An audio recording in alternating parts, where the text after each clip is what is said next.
between something, so it's going to be also about system theory, theories of differentiation, and yeah, we appreciate listening to you, and yeah, please say it. Okay, thank you. First, I have to apologize that this has been put in the track of ethical and political talks, because it's not.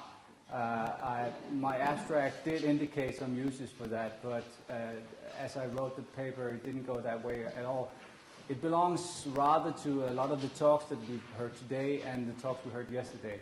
It's about the fundamental ontology of games, and it's my attempt to say something about how we can say something about what is reality and what are games.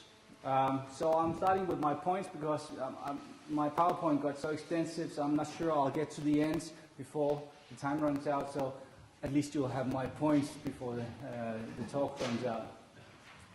The idea is that the terms reality and game plays are not absolutes or in some discussions essential predicates. So that means that I rather perceive them as frames, which you can, in a sense, say they are on a continuum. That is, they are continually renegotiating themselves and each other. And you might posit a floating center, but there is no real reality in the end, as there are no unreal unreality in the other end of the continuum. I use the term frames very broadly as agential frames, that is, frames where you do something qua the frame, in the sense that the frame is always made. And observation is also something you do. This is related to, for example, Karen Barat's idea of using differentiation to solve some of the big riddles of what ontology epistemology is. So those are the points. I'll hope to clarify what I mean by them. This is a quote from Bateson, you probably know it, and the highlight is that the picture frame tells the viewer that he's not to use the same sort of thinking in interpreting the picture that he might use in interpreting the wallpaper outside the frame. In other words, a frame is a border between an inside and outside. This is fundamental stuff. So if we say that frames are borders that would separate an inside and an outside, I started thinking about this and saying, oh, well, this allows the worlds within worlds. But if you start with a bit of Greek thinking, this is a kind of puzzling idea, because if you read Parmenides, he would say something like, their being cannot be differentiated. That which is real, so it's just real. That which is not real does not exist, so why talk about it? This is, of course, a faulty logical conclusion, but it does serve a purpose in the sense that earlier we might have thought of worlds as something that you just talk about in the sense of this is the world, and you don't worry too much about anything else. However, we usually tend to think of a world which has a border in the sense of wanting to go outside the world and take a peek from the outside in. So we cross the border of the world and try to take the observer's position of looking at the world as in, for example, as in a whole entity. Now this of course creates the problem, what's on the outside of the outside? Or in my paper, what's at the end of the universe? Because if you arrive at the end of the universe, naturally you ask the question, well, what's on the other side of the end of the universe? And this brings us to an urban myth where a professor is confronted by an old lady who says, you're wrong about everything you're saying about the world, because the world actually rests on the back of a turtle. And he asks, well, what does the turtle rest on? Well, another turtle, she answers. And before he can continue asking, she says, it's no use, Professor, it's turtles all the way down. And this is of course a weird sort of thinking, but it's what you will all know as an infinite regress. You just keep on crossing that border in search of point where you can finally say, oh, this is real. And I posit that this is the same problem with reality. Spencer Brown, which is this mathematician which a lot of Luhmann's work rests on, says that a universe comes into being when a space is severed or taken apart, i.e. a difference. And you might think of a difference as the difference between the white paper and the blue dot here.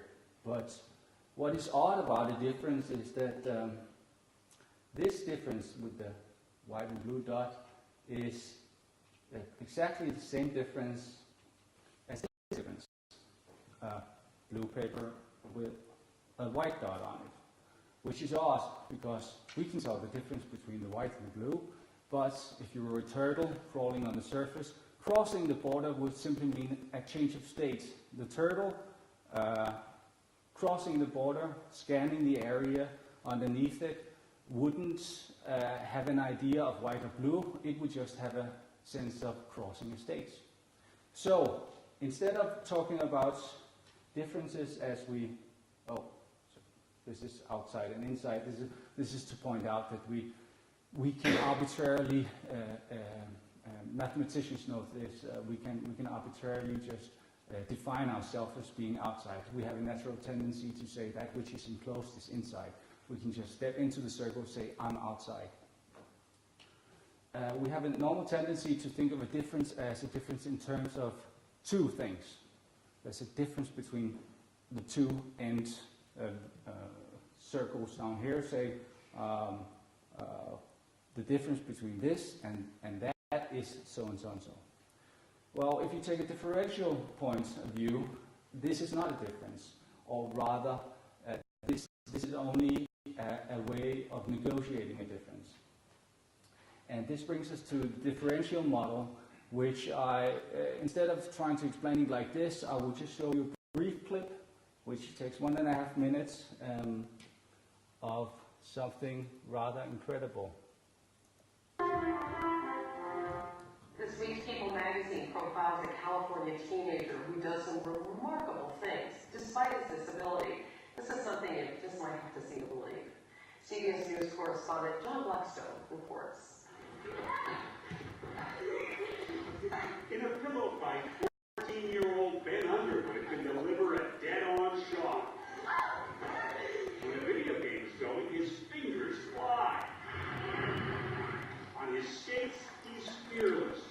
For most teenagers, it's nothing remarkable. But Ben Underwood is blind, totally blind. Hear the clicks? That's how he finds his way around. To walk down the street with Ben is to be amazed at what he can see with his ears. Well, there's a fire on one side and a car on that side. Right, is that not a trash can or that's how I understand? That's a trash can? Yeah, trash can. Ben was just 2 years old when cancer claimed his eyes. Both were surgically removed. And he woke up from that surgery and he said, Mom, I can't see anymore, I can't see anymore. And I said, you can't use your eyes, but you got your nose and your ears and your mouth. From that day on, Ben has used his hearing, his touch, his sense of smell to conquer a world of darkness. It's sometimes. Well, I guess it continues, and you can find it on YouTube, but I guess you get the point. The whole idea is that he uses beats or differences to identify things in the world. This is a principle known with dolphins and bats. The thing is, we have the tendency to look at a clip like this and think, oh, well, that's the same as speech or something like that, and then just drop it. But the whole thing is that beats aren't things or words or signs in the sense that we think of signs.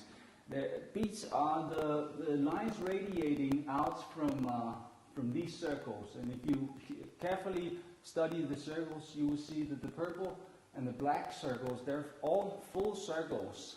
That is, there are no lines radiating out from either of the circles. However, if you combine them, they create beats. This is a well-known physical phenomenon. So the idea is to say, and this is also an idea suggested by Gregory Bateson, it becomes possible to investigate an unfamiliar pattern by combining it with the known second pattern and inspecting the third pattern, which they together generate. It looks like this. You send out a beat, it reaches an object, and the return frequency of the signal interferes with your original signal, thereby creating a beat frequency, which is of course a much higher pitch, but nevertheless it's the pattern which shows us what the object is. If we change the object, it would be a different pattern. So the object as such is recognized in terms of pattern, not in terms of the frequency. So this is important in the sense of trying to find out how did our world as such arise out of our attempt to distinguish what it is that's happening out here. So in terms of the capuchin monkeys, the quote above here, you might imagine that they have three different screams which they elicit with. There's a snake, if there's a bird, or if there's a tiger. They can't elicit all three screams at the same time because they're syntagmatic in the sense that you can only scream one of the screams at one particular time. But it gives you a very efficient warning system to let you know that if there's a threat on the ground, you have to get up in the trees. If there's a threat in the air, you have to get down on the ground, and so on and so forth. So it's a communication system. You might think of it as a mold and a cast. The cast being a difference negotiated, the mold being a medium which carries the differences needed to solve the beats. That is, solving the beat, the soap on the right side, is the world. But if you need to communicate something to, say, a fellow capuchin monkey, the medium would be your screen, and that screen would need to hold the differences, that is the beat, which that capuchin monkey needs to solve the world. Solving the world in this sense means knowing there's a threat from the ground. Are you with me on this, or sort of? Okay. So the thing is, it's the beats that in itself which is important, not the solutions. We tend to think of the world as things and words. And we might say that the things are a first order solution to a beat, and a mode or a word or any sign is a second order resolution of the beat. Because the resolution of a beat is the inverse of a solution.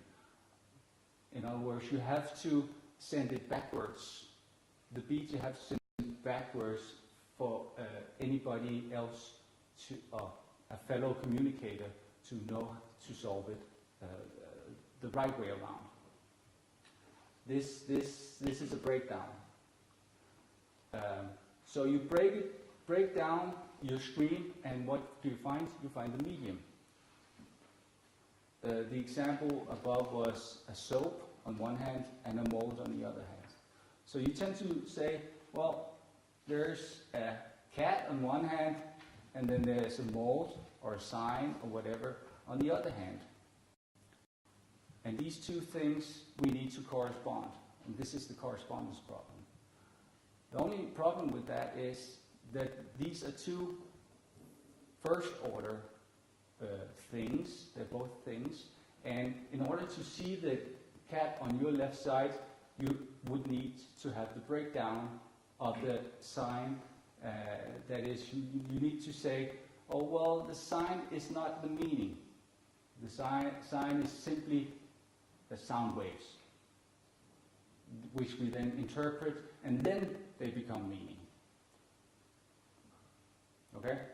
I realize this is fairly complex, so I hope we will get some time to clarify some of these points. Well, this term inversion, I used it before, and it's an actor network point. It says instead of us saying there's a threat because we scream, which would sound counterintuitive to us, we reverse it and place the causality in the world and say we scream because there's a threat. This way of inverting it is a way of using a frame or a difference so that you step out of that frame, which you were talking about priorly, and reverse the order of the beat. I know that sounded like gibberish to me too. So let's see if it gets any clearer. You just need to know that inversion is an inversion around a beat.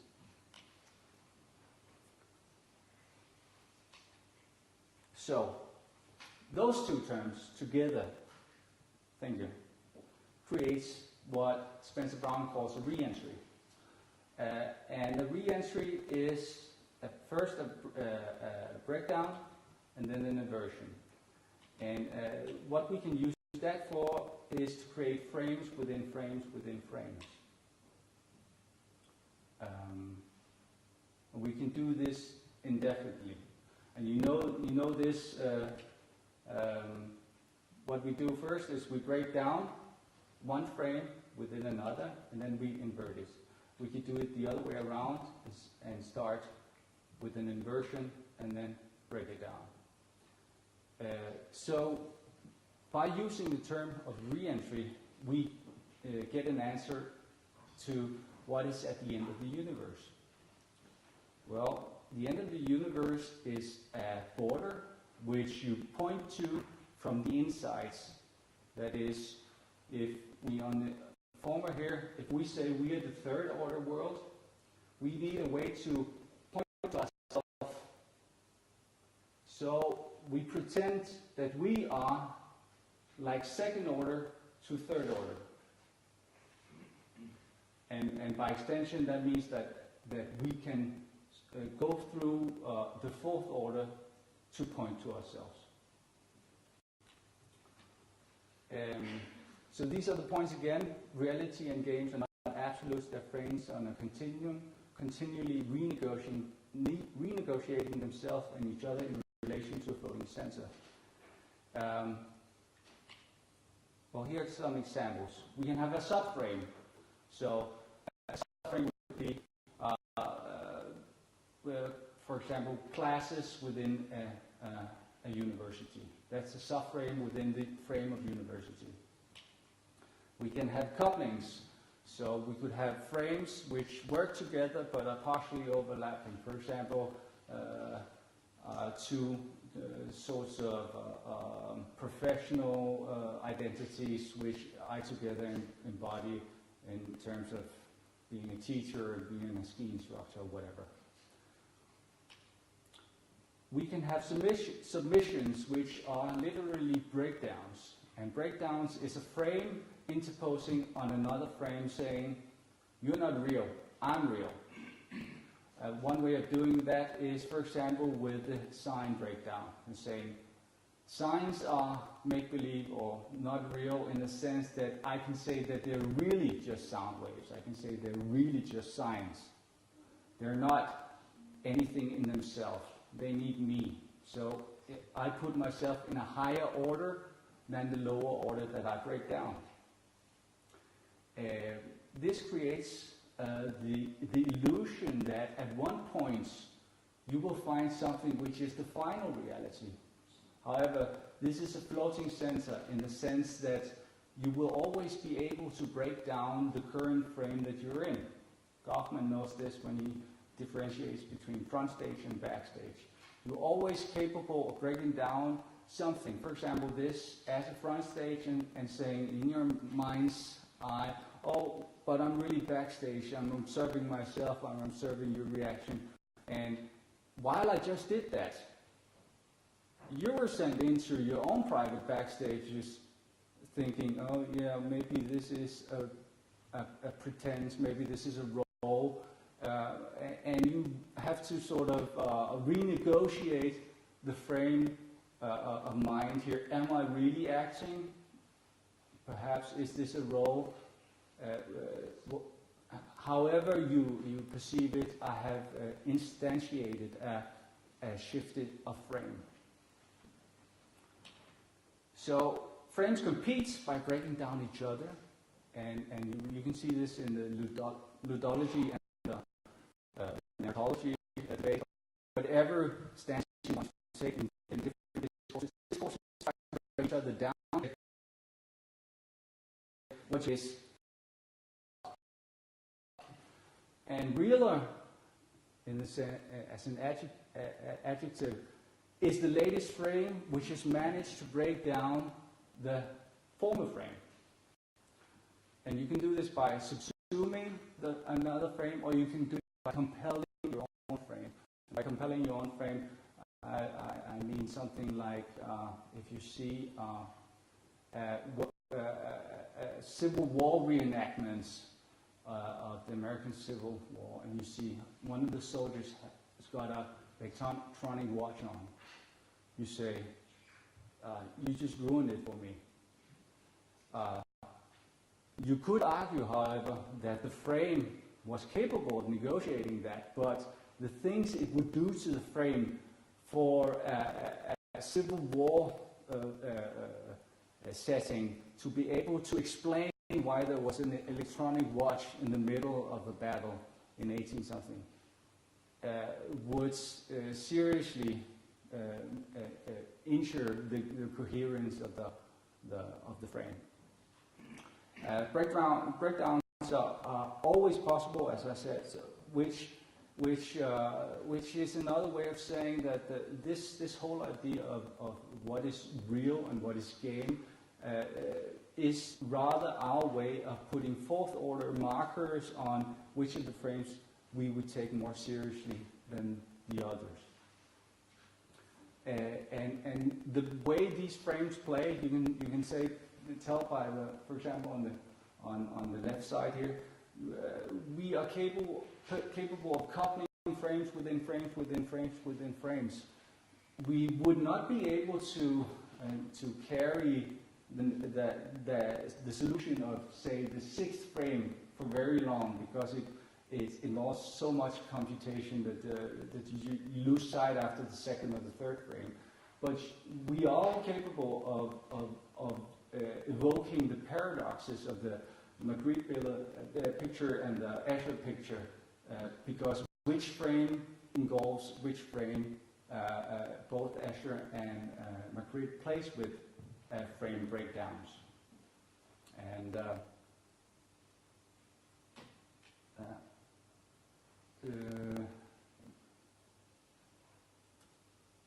that means that the term game is sort of a way of a frame to say to the frames that we normally take as real, don't be frightened. I won't try to frame you. I won't try to overtake you. I'm just pretend. I'm just a game. I'm just etc. etc. A game usually knows that it is game, as some people have talked about in a reflexive way. But the whole idea that a game designation as such just means don't worry. It doesn't point out a definition as such, and that would be my take on why the search for definition on games and reality is would be in vain under any circumstance. Yes, well, these are some of my extensions, but we can take them if they come up. Yeah. Thank you, Rasmus. Thanks.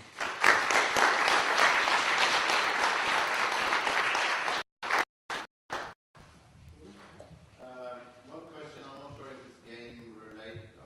I find this kind of frame perspective extremely useful for all kinds of games, in particular, messy games and games with games and Michael Douglas and all those things.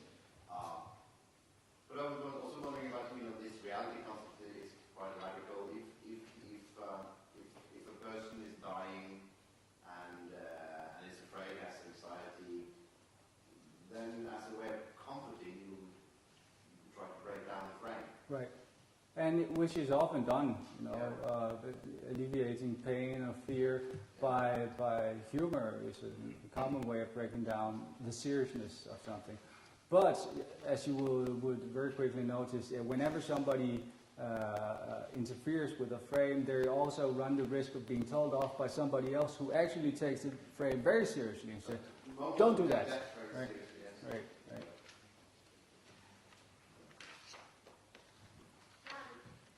Why is reality a center point, and how does its location relative to the frames affect them?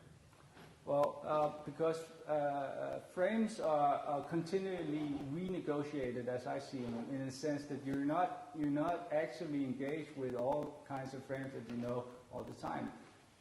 I'm in the backyard. I'm trying to read a book, but my bigger brother comes in and says, "I need the lawn for my soccer game." So there might be a confrontation of frames. Whenever mother calls us to say there's dinner, now that frame interposes on both our frames, overruling them, saying this is more real. If I insisted on my frame, she would get mad. So I would know this and take her frame relatively more seriously. Now, on those three, there's a floating center in the sense that the center between my brother and I is removed once the third frame is introduced.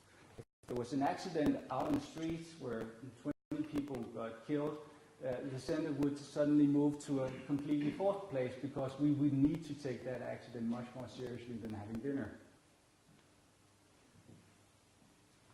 I like very much the idea that you said playing a game, somehow quitting to do the re-entry. Right. And computer games theory always try to do the re-entry with game, was not a game. Right. And I like it very much. One question, when you showed the picture of the blind guy, I thought at this point that you could also go into a different direction. You somehow, with your examples, went that reacting on a game or a computer game in particular is something different than playing other games. Mm-hmm. Because you somehow had to do draw differences all the time by Right. reacting on Right. So That's perhaps something I didn't get out very clearly, in the sense that differences you negotiate in a medium where in reality you're mostly interested in first order differences. In a medium you're interested in second order differences, which these can always be broken down to first order differences. However, and this is where the medium becomes arbitrary, because the first order differences are mediums, they can be any medium. So the things I have to do to negotiate writing versus the things I have to do to negotiate the speech, to negotiate Lego blocks, to negotiate pixels, etc., are different negotiations which on first order would look completely different. However, they would all lead to the same second order differences, which in turn would be solved to the same first order differences which are intended. So that is also carries its own definition of medium. it's a higher idea of medium. Right. Yeah. Thank you. Yeah, thank you.